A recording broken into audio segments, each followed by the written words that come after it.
Selamat pagi, saudara-saudara. Pagi hari ini kita akan bahas sedikit firman sebelum kita berdoa. Hari ini kita mau bincangkan. Sekarang saya mau bagikan tentang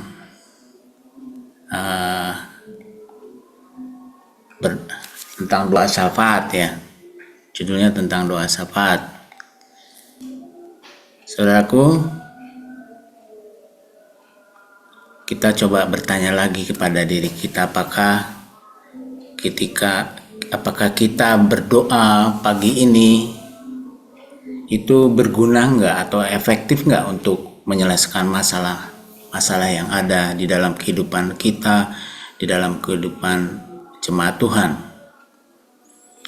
Mungkin saja ada orang berkata, sudah didoakan masalah-masalah itu lama tetapi tidak ada jawabannya. Misalnya yang sakit tidak sembuh-sembuh dan banyak hal lain. Sehingga efeknya adalah sehingga ada sebagian pendoa yang tidak lagi berdoa, atau dia hanya berdoa karena mungkin instruksi pemimpin atau menjadi formalitas belaka, karena dia tidak melihat hasilnya dan besoknya dia tidak ada lagi di dalam doa itu lagi.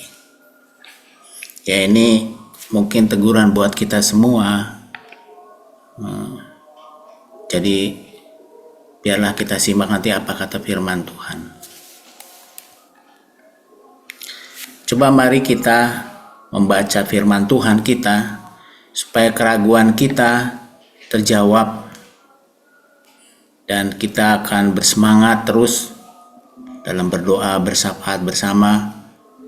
Tidak saja, ya tadi saya katakan, tidak saja hanya berdoa bersama, tapi juga pada doa pribadi kita masing-masing.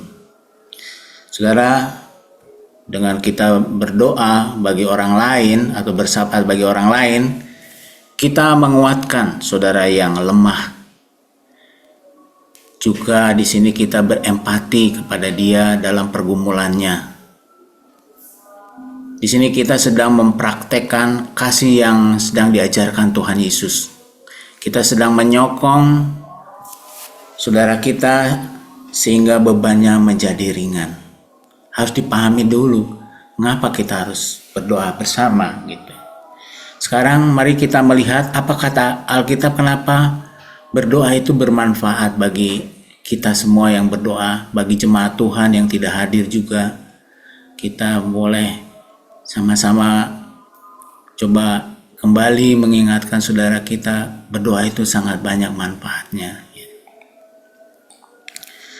Saudaraku, boleh kita lihat di sini kenapa kita harus berdoa bersama. Saudaraku, berdoa itu menyenangkan hati Tuhan.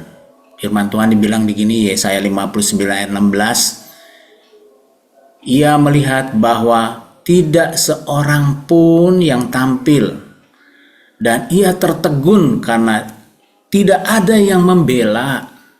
Maka tangannya sendiri memberi dia pertolongan, dan keadilannya lah yang membantu dia. Kita lihat firman Tuhan di sini, sampai Tuhan tertegun karena orang Israel tidak ada yang peduli dengan bangsanya ya. Jadi Allah sangat senang sekali kalau kita berdoa membawa saudara-saudara kita untuk didoakan bersama. Jadi kalau saudara dan saya berdoa pagi hari ini, mendoakan orang lain bersyafaat, itu menyenangkan hati Tuhan. Tentu kalau menyenangkan hati Tuhan kita mau kerjakan, bukan? Karena Allah kita adalah Allah yang menyelamatkan kita, yang membebaskan kita dari dosa. Kita mau menyenangkan Dia.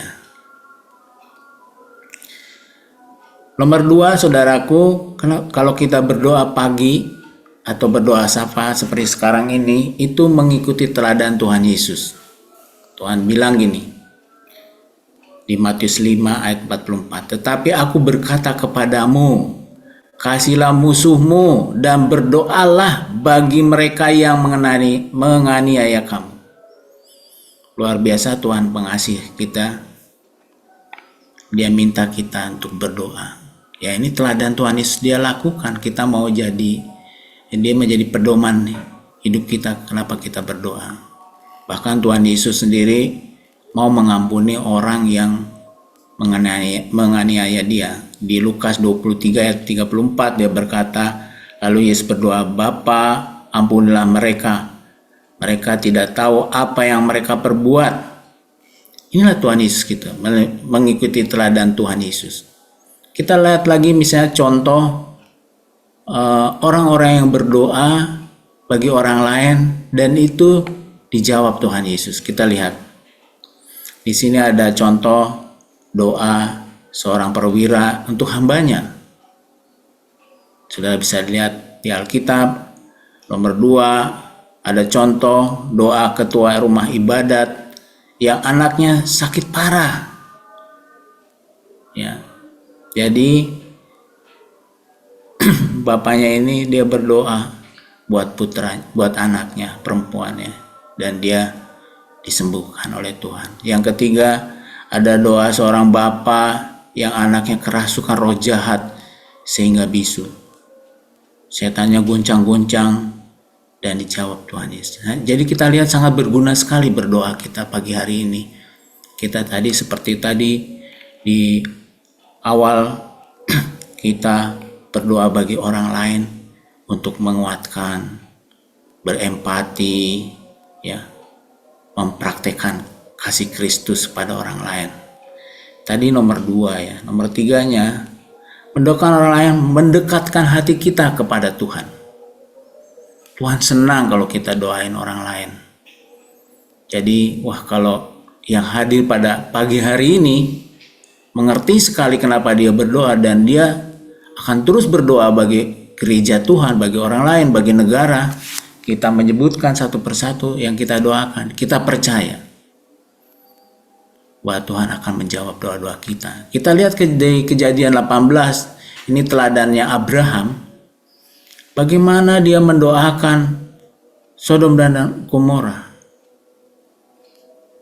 Kita lihat kata-kata yang dibincangkan oleh Abraham kelihatan sekali dekat sekali dengan Tuhan. Nah, kalau kita berdoa dengan hati yang tulus, kita seperti Abraham. Dia bisa ngobrol seperti ini, bagaimana sekiranya ada 50 orang benar dalam kota itu? Apakah engkau akan melenyapkan tempat itu dan tidaklah engkau mengampuninya karena ke-50 orang benar yang ada di dalamnya? Lagi ngobrol dengan Tuhan, nyaman sekali. Dan Tuhan senang sekali. Jauhlah kiranya daripadamu untuk berbuat demikian, membunuh orang benar bersama-sama dengan orang fasik, sehingga orang benar itu seolah-olah sama dengan orang fasik. Jauhlah kiranya yang demikian daripadamu. Masakan hakim segenap bumi tidak menghukum dengan adil. Sebenarnya harus kita baca adalah Kejadian 18 peristiwa ini, tapi saya ambil di sini sedikit-sedikit saya coba bagaimana Abraham begitu dekat dengan Tuhannya. Pada waktu itu dia berdoa bagi keselamatan Sodom dan Gomora. Lalu ada ayat di 32 berkata gini, janganlah kiranya Tuhan murka lalu kalau aku berkata sekali ini saja. Coba kalau nggak dekat sama Tuhan rasanya impossible ya. Sekiranya 10 didapati di sana firman-Nya, aku tidak akan memusnahkannya karena yang 10 itu. Allah senang kalau dilihat di sini dengan doa Abraham. Mendoakan kota Sodom dan Gomora. Lihatlah percakapan-percakapannya. Dia dekat dengan Allah. Dan dia juga sebenarnya dekat dengan kita. Untuk pagi hari ini berdoa kepada Tuhan. Jadi kesimpulan pada pagi hari ini apa yang kita harus lakukan?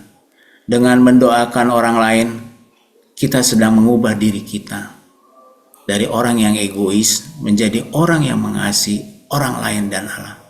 Bersyukur kita seberapa yang ada pada pagi hari ini berdoa. Bangun pagi-pagi, kita lagi mendrive, lagi latihan seperti olahraga, yaitu mengubah diri kita yang egois menjadi orang yang mengasihi orang lain dan Allah yang luar biasa itu. Mungkin saudara menjawab, ada yang berkata, mungkin kita sudah lama mendoakan saudara kita, namun belum dijawab. Janganlah kita tawar hati. Mari kita bersemangat berdoa bersahabat bersama. Kita sama-sama gereja, undangan gereja untuk doa bersama-sama, biarlah direspon dengan baik. Karena Tuhan sangat senang kalau kita datang berdoa kepada Dia, mendoakan orang lain, mendoakan negara kita, mendoakan banyak hal.